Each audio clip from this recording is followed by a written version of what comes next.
osa on seda ettekannet natukene näinud, aga ma olen seda täiendanud tänase päeva jaoks. Ja just nimelt tuletaks meelde, et käesoleva aasta on rahvusvaheline ühistute aasta ja ÜRO ei ole seda asjata üles tõstnud rahvusvahelise suure probleemina just selle tõttu, et kapitalism on kriisi nähtustega juba olemas, väga paljud pangad on pankrotti läinud ja nii edasi. Ja tegelikult nähaksegi maailma päästmist ja pääsemist ühistegevuses. See on laiem taust, miks ÜRO selle asja peale üldse välja läinud on. Aga ma lähen oma teemaga siis edasi. No, olulisemad muutused, mis meil siis on toimunud, on siis kommunistliku maailmasüsteemi lagunemine. Samal ajal kapitalism on globaliseerunud, on nagu asemele tulnud. Suurmaa omandi taas tekke näiteks Eestis mõisad jälle tulevad väga suure võimuga a la Helenius siin ja nii edasi väljapoolt ka veel. Rahavõimu invasioon, see on totaalne. See on haridusse läinud sisse, sotsiaalsfääri, looduskaitsesse, poliitikasse, meditsiini, kommunaal- ja infrastruktuurides. Igal pool on tema mõju tunda. Palgatööjõu osatähtsuse oluline suurenemine, tööpuudus, omanike arvu vähenemine, väikeriikide majanduste hääbumine ja üleminek mitmemaiste finantsmonopolide kontrolli alla. Ma mõtlen siin ka selliseid pangasüsteeme, mis seda on soosinud. Nüüd tegelikult maailm otsib praegu uut ühiskonnakorda. Kapitalistlik majanduskorraldus ei rahulda enam teadlasi. Eriti majandusteadlased on selle vastu juba väga kõvasti sõna võtnud. Samuti kommunistlik süsteem puhtal kujul ei ole täitnud lootusi. Samal ajal ei ole teda lõpuni kõrvale visatud praegu nagu ära. Kolmanda tee otsingud pole andnud ka tulemusi praegu. Ja ongi niimoodi, nagu paavst Benedictus 16 on öelnud, et maailm vajab uut ühiskonnakorda, seda ta ütles siis, kui ta ametisse astus. Nüüd ongi küsimus, et mida siis see maailm peaks tegema või ühiskond. Aga ma julgen öelda, et uue ühiskonnakorra otsingud hakkasid pärast suurt Prantsuse revolutsiooni, mis siis tõusis tagajalgile püsti ja kukutas sisuliselt monarhia, kuningavõimu ja suurfeodaalid. Ja siis kerkis nagu kulutulena järgmisel sajandil, 19. sajandil, siis igasuguseid filosoofe, kes hakkasid siis pakkuma omaette lahendusi. Ühed olid siis filosoofid kapitalistid, Adam Smithiga eesotsas. Eesmärk oli anda kapitalismile siis inimkeskne ja demokraatlik nägu, aga ta ei osanud arvata, et ta laseb džinnipudelist välja ja see kapital hakkab kohe koonduma väiksearvuliste rikaste kätte ja tegelikult maailmale rahu ei tule. Teised pool, kes seda asja nägid pealt, olid siis marksistid ehk Marxiga eesotsas filosoofid kommunistid. Eesmärk asendada monarhia üldrahvaliku riigi kontrolli all oleva majanduskorraldusega, majandusühiskonna omandis 100%, teistel ei ole eraomandit nagu ei ole. Aga tegelikult kolmandad olid ka sealsamas vahepeal. Seda ühte meest juba siin näidati, see oli Hannes Gebhard Soomes. Olid filosoofid demokraadid, Raiffeisen näiteks Saksamaal ja nii edasi, neid oli palju. Nemad otsisid keskteed. Eesmärk siis asendada või sobitada kapitalism demokraatiaga, demokraatliku ühiskonnaga, nemad nuputsid välja sellised asjad nagu ühistegevus. Esimene ametlik tarbijate ühistu asutati Inglismaal Rochdale'i linnas 28 inimese poolt ja sellest arenes välja ülemaailmne tarbijate ühistute süsteem. Ja väga võimas oli ta ka Eestis ja nii edasi. Ja tegelikult asi ongi selles, et praegu see poliitikud, nendele meeldib laveerida kahe äärmuse vahel. Kas kapitalism või siis kommunismi, kas tahate siis kommunismi saada, kui kapitalismi kõlba ja nii edasi. Tegelikult vahel on pikk maa muud variante ka. Aga selle juurde natuke hiljem. No kes siis millise tee valis? No NSV Liit, Hiina, Kuuba kommunismi tee, kus mindi siis absolutiseerimise suunas, et omand on kõik ühiskonnastatud, kapitalismi tee. Kui niivõrd öelda Lääne-Euroopa, USA, kuigi ma ütleks, et seal on ka väga tugevat ühistegevus sisse tulnud, et tegelikult nad ei ole ka puhtad kapitalistlikud riigid, me ei saa seda öelda, see on sümboolne. Aga Eesti Vabariik oli üks imelik riik. Tema valis omal ajal siis kesktee kapitalismi ja sotsialismi vahel mida on nimetatud ka juhitavaks demokraatiaks ja riiklikult korraldatud ühistegevuseks. Ja tuleb välja, et see oli sotsiaalselt ja majanduslikult väga efektiivne. Tagas eestlastele jätkusuutliku arengu ja muud asjad ka, rikkus tuli ka majja. Riik sekkus kardinaalselt. Ja asi oli selles, et riigil on õigus sekkuda ühistegevusse väga jõuliste meetoditega, nii nagu tema tahab, kui ta on demokraatlik riik. Demokraatlik riik on ise ühistu. Ja tegelikult ühistu ja see rahvas, kes on valinud valitsused edasi, see on kohustatud olema rahva teeninduses, mitte mingisugust kapitalismi teenindada. Tähendab, siin ongi selle järelmõtlemise koht, mida sina, Jüri, kolleeg, kunagi ütlesid juba, et see on suurem probleem, see ei ole ainult kitsalt ühe ühistu asi, see on tegelikult riigi poliitika küsimus. Ja ühistegevuskoda, see rajati riigi seadusega ja tema struktuur oli siis niimoodi, et jagati teda 5 sektoriks, ühispangandus, ühiskindlustus, seda on igal pool näidatud, ühiskaubandus, ühistööstus ja ühiskasutus. Kokku oli liikmed 284 000 ligi ja liikmete arv on siin määratud 14 keskühistut ja üle 3000 ühistu oli toona. See oli ainult see nagu ühistegevuskoja struktuur, oli ka teisi ühistuid tegelikult. Aga see näitab seda laia haardelisust ja tegelikult tähendab see seda, et riik lõi struktuuri, aga ütles niimoodi kodanikel, nüüd täitke see struktuur sisuga. See oli selline ainuke juriidiline regulatsioon, et vaata, loome kindlustusühistud, ainult kindlustus, ühistud näiteks liikluskindlustust. Miks peab liikluskindlustust keegi teine korraldama? Mina ei saa sellest sina. See on autojuhtide omand tegelikult. Autojuhid ju kõik maksavad liikluskindlustust ja see raha on nende oma. Miks peaks autojuhid ise valmistama kindlustust või tegelema selle kindlustusteenusega? No siin te rääkisid teistest asjad. Ma ütlen, see on tubli tüdruk, sellepärast, et ta oma lõputöös lisas ka tegelikult lahendi. Ta seda välja ei öelnud tagasihoidlikkusest. Ta valmistas ette Eesti Vabariigi Riigikogu seaduse eelnõu, mille vastuvõtmise järel oleks võimalik luua Eestis kindlustusühistut. Selle eest oleks aplaus talle veel.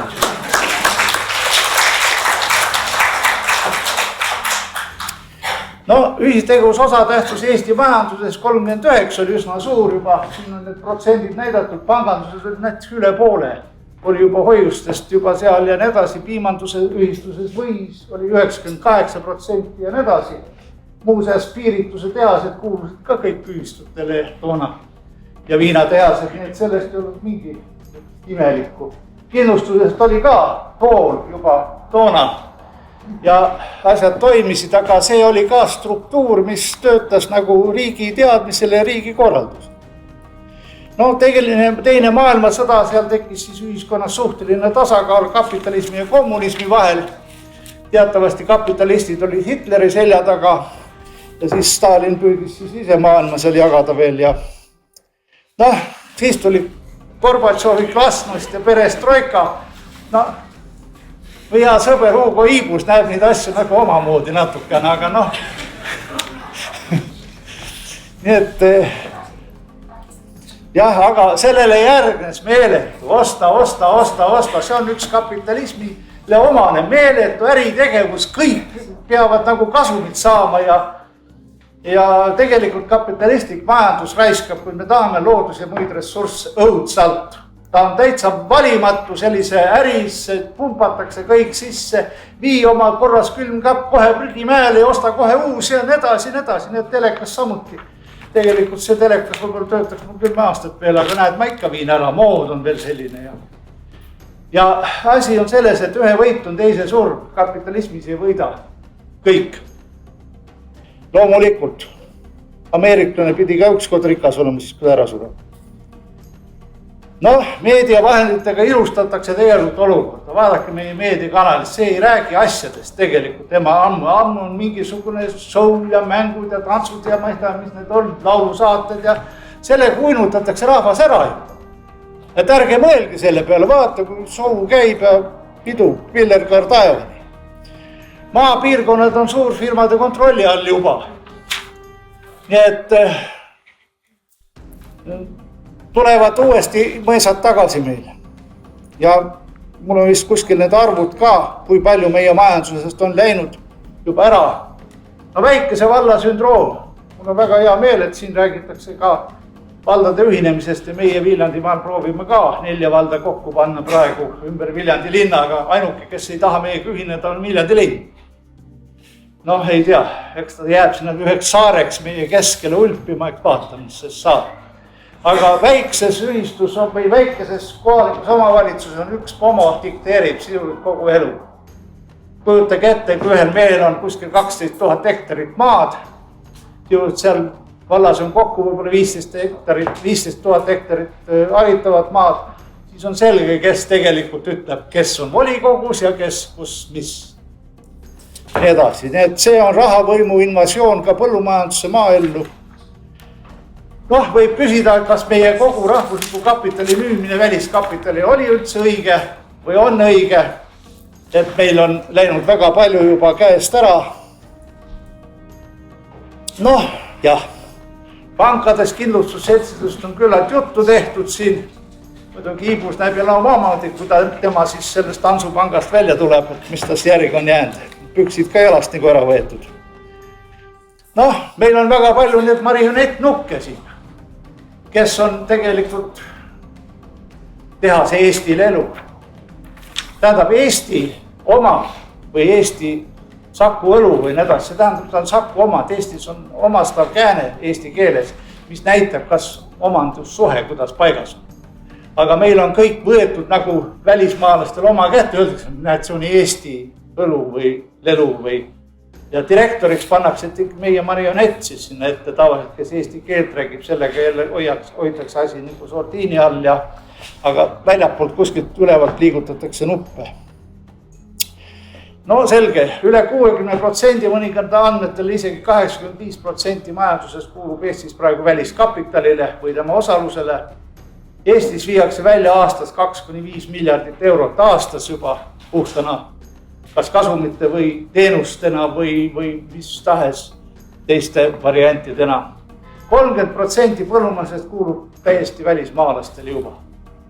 Me ei saa rääkida enam Eesti talupoegkonnast, sellepärast siin on käppu täis vist alles ja kaul palju neid on sul seal. Natuke on, alla 10 000 juba. No näed, polegi seda. Kunagi oli 140 000. Eestist viiakse välja ka tooraine, mets turvas. Siin on meil sõbrad üle lahe, soomlased väga agaralt tegutsemas olnud, kes on vedanud siis selle toorpuidu välja ja ilma töötlemata, nii et edasi. Eestlane on tegelikult töölise seisundis, meil promotakse, vaat tööne. Keegi ei räägi, et ma saan ettevõtlustulu. Ei, meil peab olema tööline. Selline suhtumine jällegi. Noh, noorus on siuke nagu ta on.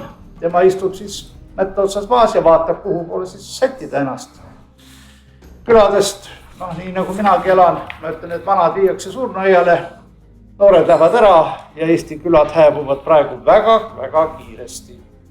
Kui me seda protsessi ei suuda praegu peatada, siis on tegelikult Eesti maaeluga lõpp. No aga eestlased omavahel, mis sa nendega ikka teed? Ühistegevusest nagu oleks teissugune siukene suhtumine, aga siin on siuke, et kus keegi tahaks olla, ma ühe tudengi käest küsisin, tema ütles, et tema saeks sealt alt juurika pealt osa.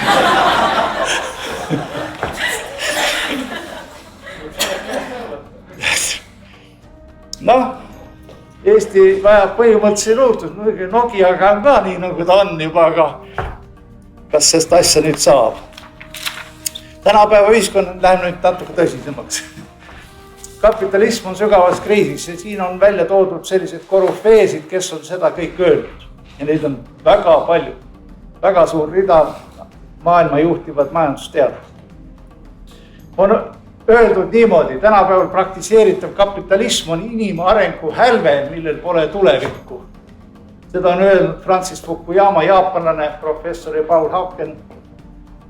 Kapitalism väärtusta loodusvarasid ja humaanseid, sotsiaalseid ja kultuurilisi kooslusi, sealhulgas ka rahvusriigid ei lähe talle korda. No küsimus on selles, et kui Eestile ei sobi liberaalne kapitalism, ilmselt oleme selle selgeks saanud, siis Eestile ilmselt ei sobi ka puhas sotsialism. Aga tegelikult meie valik on laiem kui ainult kapitalism või sotsialism, millel ma juba algul peatusin. Nüüd lähemegi selle ühiskonna poliitilise telje juurde. See on telg, millel siis on äärmused, 2 tükki. Üks on nagu punane, see on ühiskondlik omand, sinine tähendab siis eraomandit, tähistab. Ja ehitame seda natuke edasi järjepannult, meie kõik oleme siis selle vihmavarju all, kõik inimesed mahuvad sinna ära, sellele teljele, kellel on milline maailmavaade, eks see sinna peab ise ennast ära sätitama, kus ta on. Aga looduse poolest on niimoodi seatud, et meil on 2 suguseid jällegi äärmusi. Ühes otsas on isetus, on täielik loobumine isekusest, ainult ühiskonnale töötamine, ainult perekonnale töötamine või midagi taoline, isiklik heaolu jäetakse tahaplaanile. Aga teiselt pool on siis see lapsena kaasa sündinud, et küüned on enda poole kõik, ainult enda isikliku kasu saamise huvides, teised ei lähe korda. Need on samuti looduses nähtused, mis on 2 äärmust. Ja ühte siis iseloomustab ühisomand ja teine on siis eraomand. Ja seda nimetatakse ka vasakpoolsuseks, teine on jälle parempoolsus. Siis seda võib öelda, et seal on kommunism, siin on jälle puhas kapitalism, just nimelt puhas. Selle kommunismi, selle vastus on siis totaalne demokraatia, peaks olema teoorias, kas ta on, see on teine küsimus. Ja teiselt poole aristokraatia juba, võim väheste omandis. Nüüd me 1990-1994 laulva revolutsiooni ajal oli meie pall siis see äärmine vasak. Me olime selles kommunistlikus süsteemis ja siis toimus ühiskonnas väga oluline nihe ja meie pall kolksatas nüüd hoopis teise serva. Ja nüüd oli minu vanaema ikka ütles kunagi niimoodi pööras küll, aga kurat natuke palju pööras. Ta ütles selle kommunismi kohta, kui tuli. Et ta ei olnud sellega rahul, et see oli ka niuke jama, et ikka palju pööras korraga, nii palju üks tohtinud pöörata. No peaks selle palli nagu tagasi tooma kuidagi keskele. 2012 kuni 2030 võiks ühiskond selle peale mõelda. Vaat kui pall keskele saaks, siis saaks äkki ühisomandi ja eraomandi tasakaalu kuidagi. Nii nagu Soomes praegu on. Ja see tähendab isetust ja isekust seda tasakaalustada. Nüüd küsimus on selles, et kas ta pall kõigub siin natukene või see on niukene maitse asi või poliitikute asi. Ühise eraomandi sümbioos, tsentrismi ja räägitakse ühistegevusest ehk kooperatsioonist, juhitavast demokraatiast. Ja huvitav on see, et seesama Jaan Tõnisson, keda me täna kummardame ja austame, oli see mees, kes populariseeris Eestis seda keskteed. Tema ütles, et ei ole vaja seda Adam Smithi parempoolset kapitalismi ja ega seda Lenini kooperatsiooniplaani, mis oli ilma eraomanduseta. Et tuleb leida vaheline tee ja see vahelist teed pakuti välja eraldiseisva ühiskonna korrana. Seda muuseas pakuvad praegu välja Itaalia teadlased, Kanada teadlased, et see ongi vahepealne olemisviis. See ühistuline olemine. No ühistegevuses ongi võti siis. Et see on alternatiiv sotsiaalmajanduslikule ühiskonna mudelile, kapitalismi, aga ka sotsialismile. Nii nagu Jaan Tõnisson seda on öelnud. No ühistegevust jagatakse 3.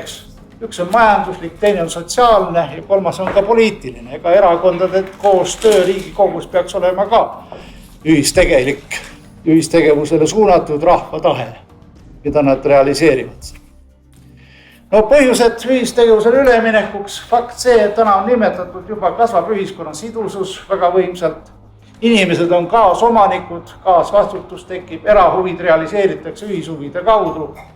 Teenused rahvale oma hinnatasemel, keegi vahelt kasumid ei lõika, nagu Andro Roos siin rääkis. Kapital jääb Eestisse, omanikud pluss töökohad tekivad. Noortel tekib motiiv Eestis elada, ei ole mõtet ju välja minna, kui sa saad Eestis olla ja realiseerida oma soove ja tahted ja elada omanikuna.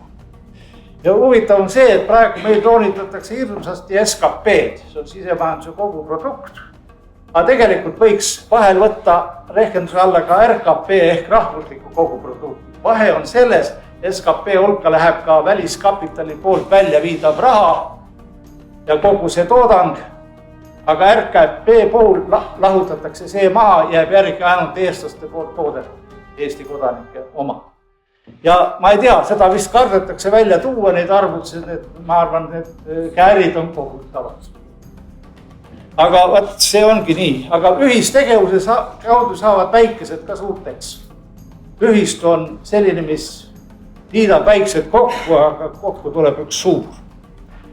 Ja Eestimaa kodanikust peaks saama ka oma isamaa patrioot selle tulemusena, kui me läheme ühistegevuse peale üle. No fakte maailma ühistegevuses siin juba näidati. Üle 50% maamajandustoodangust tuleb ühistutest maailmas. Euroopas on 160 000 ühistut, mis annavad tööd 6 miljoni inimesel. Minul niisugused andmed kuskilt saadud. Soomes on 7 miljonit ühistu liiget kokku, elanikke on 5, käive 30 miljardit eurot. Eestis on praegu 100 000 ühistu liiget, 83 000 on ETK liikmeid, sealhulgas, kes ei tunne, et nad üldse liikmed on. No seda pilti te nägite, aga ma lisaks siia retoorilise küsimuse selle pildi peale, kui need protsenti vaadata, kellele kuulub Soome majandus. Soome riigi rahvale, kodanikule. Katsu Soome riigis minna kuskile panga või ühistu pank ja ütelda, ma tahaks ka panga liikmeks astuda. Tule küsitakse esimene küsimus, kas sa Soome kodanik oled? Kui ei ole, siis nägemist. Kõik. Tähendab, soomlane kaitseb oma ühistuid väga kiivalt. Aga samal ajal ta on sunnik on pätt ka. Ta tuleb ju meie turgu solkima siin teiste ühistutega. No, lisaks veel sellele tabeli, mis siin oli, on Soomes veel 14 000 sotsiaalset kooperatiivi, kus on 350 000 töötajat ja nii edasi ja nii edasi. Ja need arendatakse kõvasti teenindusühistud, vesi, energia, elekter, prügivedu ja teised asjad, mis osutab teenuseid oma hinnaga ja mis ei ole tasumide orienteeritud äriettevõtted nagu Eestis. Muuseas, meie seal 4 vallaga arvasime ka, et tuleb taastada valla munitsipaalettevõtte nende teenuste osutamiseks, vesi ja prügi ja kõik muu, et ütleme nendele veoolijatele kõigile ei ära, et niikuinii nad on suure kasumi peal väljas ja hakkame ise tegema, teid lükkama ja nii edasi. No ühistute turuosad mõnes riigis, siin on toodud mõned riigid ainult. Ja see võrdluseks on Eesti pandud. Kui siin Euroopa Liidus keskmine ühistegevuse tase on täna, keegi ütles, et ühistegevus on vana ajast arvust tegevus. See on tänane seis, selline protsent, siis meil on kõrvale panna nii palju. Vaadake, me oleme läinud teise äärmusse nii julmalt välja, et meie ei ole enam Eesti riigi kodanikud, ei ole enam Eesti riigi omanikud. Me oleme ainult töölised, palgasaajad. Et see pilt on tegelikult näide sellest, kus me tegelikult oleme praegu. Ja miks meil on ka, et me ei räägi ühistegevusest kui sellist asjast, ei riiklikul tasandil. Meil ei ole antud ühistegevuse jaoks mitte mingit toetusi riigi poolt. Me kuuleme siin, et ühes ja teises riigis on näiteks antud soodustusi näiteks Leedust nende, mis ta on, hoiulaenu ühistute asutamiseks ja nii edasi ja nii edasi. Meil on asutatud MES, Maaelu Edendamise Sihtasutus. Ma mäletan omal ajal, kui me seda lõime, oli minu unistus see, et selle raha ja varad lähevad täies valus üle pangandusühistu. Kogu see MES-i vara, mis riik sinna mahutas omal ajal. Vaat see oleks riigipoolne abi olnud reaalne. Ja seda võib ka praegu teha. Tarvis on ainult poliitilist otsust. Mitte midagi, riik võib teha kõiki asju. Tegelikult, kui me vaatame maailma praktikat ja ajalugu, paljud riigid, kuidas on ühistutesse suhtunud, siis tegelikult ühistutesse on enam või peaaegu eranditult toodud roheline tee riikide poolt. Mitte nii nagu meil, et kui küsitakse Nooriku käest, et miks ei ole siis Eestis kindlustusühistud lubatud, see on väga lihtne põhjus. Äriühingute lobitöö oli niivõrd võimas, et võeti see seaduse säte sealt lihtsalt maha ja oli kõik. Seepärast need oskasid seadust lugeda, kui me selle seaduse sätte välja võtan, näed, siis võtkid sulle, ei tee kindlustusühistu. Vaat, olete meie orjad. Et see on selle asja tuum. Nüüd veel kohalikest omavalitsustest. Kohalik omavalitsus on samuti olemuselt ühistu. Ja kohalik omavalitsus peaks osutama oma liikmetele oma hinnaga teenused. Asutama selleks oma ettevõtted, mis on ühistulised. Toetab majanduslik ühistegevuse arengut piirkonnas, näiteks seakasvatus, kalakasvatus ja nii edasi. Ei tasu seda häbeneda ja öelda, et kohalik omavalitsus ei tohi tegeleda ettevõtlusega. Tänu sellele, et ta sellega ole siiamaale tegelenud, ongi meie maapiirkond tühjaks jooksnud.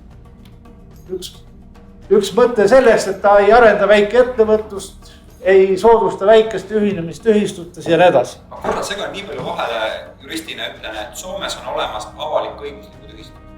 Niisugune vorm täiesti. Täiesti, mina olen seda meelt, et ühistu liikmeks võib astuda ka riigi ettevõte. Mitte küsimust, kaasa arvatud ka kohalik omavalitsus. Ongi see avalik-õiguslik ühist. Teooria seda lubab. Näiteks ma segan ka vahele. Mugakestis alles hiljuti võitis üle kohalik meie ettevõtte ja Jumal õige, Tallinna vee müümine mingisugused inglise firmas, ma ütlen, hullemat jaburdust ei anna keegi välja mõelda Tallinna. Kes selle maha ikka müüs? No see oli ainult, või nüüd tahe müüa maha Eesti Energia, no tule taevas appi, jah. Vaat siin on õhkaks ausalt öeldes nagu Ansip õhkab teil Jumala järele juba.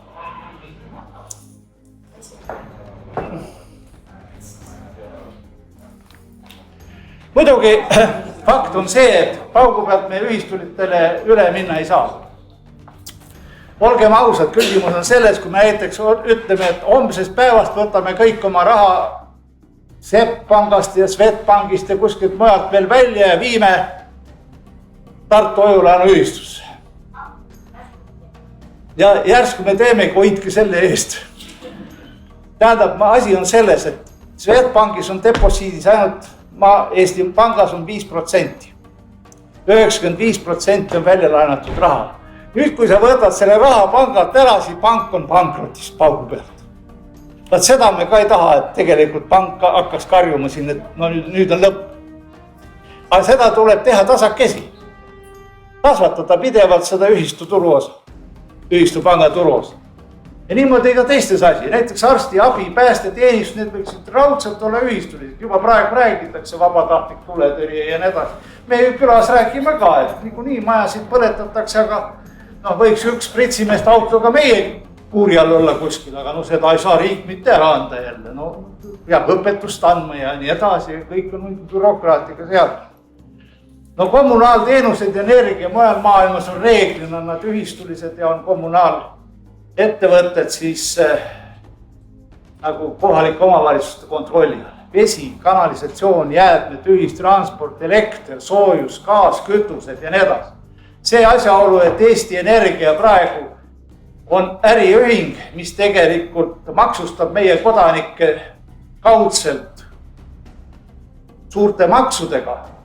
Kuskil maksuks läheb kuskil pool elektri hinnast juba, tegelikult sellist asja vähestes maailma jagudes vist juurde. Tegelikult las riik võtab ikka maksud õigesti ja lepib ilusti omavahel kokku, aga mitte ei tegele sellise salajase maksustamise. No panganduskindlustus võiks olla palju rohkem ühistulised, sellest oli täna jutt. Samuti ka tooraine varumine, töötamine, turustamine, põllumajandus, metsandus, aga meil on juba kuulsite eelmistest ettekannetest, et on liha- ja piimaettevõtted on juba soomlaste käes ja nii edasi ja nii edasi. Tekib siin küsimus, et mida teha, et tagasisanad saada oma rahvale. Siin tekitab selline küsimus minu arust ainukese õige vastus või niisuguse vastuse, et tuleb käituda nagu 1930. aastatel riik käitus, riigi jõuga tuleb seda asja teha. Me oleme liialt väike riik, et selle rahvaga nii palju mängida saab. Meil on juba praegu võõr kodanikke siin kuskil 40% või rohkem ja üheski Euroopa riigis ei ole nii palju teisi rahvuseid kui meil ja me oleme sellepärast ohustatud kodanike riik. No Euroopa Nõukogu määrus, millest oli juttu, see annab võimaluse tegelikult astuda läbirääkimistesse teiste riikide ühistutega, sealhulgas ka Soome ühistutega ja see võeti ka vastu selles ÜRO selle seaduse valguses või resolutsiooni valguses. Ma juhtisin tähelepanu sellele, et tegelikult seadusandlik baas Euroopas on põhimõtteliselt olemas, et saada ka Eestis need asjad korda. Ja lõpetuseks väidaks siis seda, et ühistud loovad parema maailma. Ka Eesti ühiskond saab ausamaks, sõbralikumaks, demokraatlikumaks, humaansemaks, eetilisemaks. Ja tegelikult tulen tagasi selle juurde, et Eestis on kadunud Eesti Ühistegelise Liidu näol, see on praegu hetkel likvideerimata, aga ta on riiulis. Oleks vaja sinna ärkseid juhte ja tegelikult, ütleme 500 000 eurot stardikapitali riigi poolt, siis saab selle asja uuesti käima. Ja riik, kui ühistuline ühendus on suuteline ja temal õigus ja õigusjõud on selles, et seda raha natukenegi eraldada. Kui eraldatakse igasugustele kapitaliühingutele ja eraettevõtjatele siin miljoneid eurosid, siis tegelikult ühistegevuse heaks võiks ka riik mingisuguse panuse teha. Mitte niimoodi, et me vaikselt riigi seadustega lihtsalt poome seda ühistegevust nii veel rohkem kinni kui siin. Et tegelikult Eesti vajab hädasti ühistegevuse keskust, mida tegelikult vähemalt esimesel etapil finantseeritakse riigieelarvest. Kui kuulsite, Soome Pellerus on praegu tööl 90 inimest. Eestis on 0. Välja arvatud, kui see Tartu hoiulaenu ühistu natuke midagi teeb, nagu ühiskondlikus korras. Aga see on kõik nii täpnes. Kui me saaksime riigi poolt toetust 9 inimese ülalpidada, kui me saaksime nii palju toetust, et koolidesse ja ülikoolidesse ja nendesse kõrgkoolidesse viiakse kohustuslik õppeaine sisse ühistegevus. Me hakkaksime koolitama oma inimesi, tegema neile palju asju selgeks. Siis meil võib-olla tekib mingisugune uus ühistegevuse tõus. Ma tänan teid.